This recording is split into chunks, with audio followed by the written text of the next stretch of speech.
আজ সেই অতি আনন্দের দিন।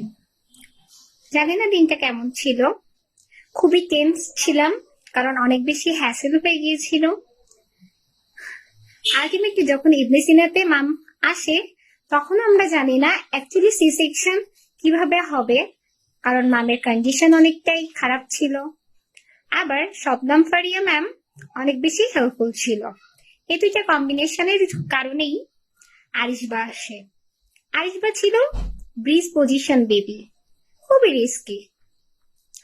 তারপরে তার হলো অনেক অসুবিধা। তার 5 দিন পরে জানা গেল তার হার্টে একটা 2 মিলিমিটারের মতো ছিদ্র আছে। সে কি দৌড়ঝাঁপ।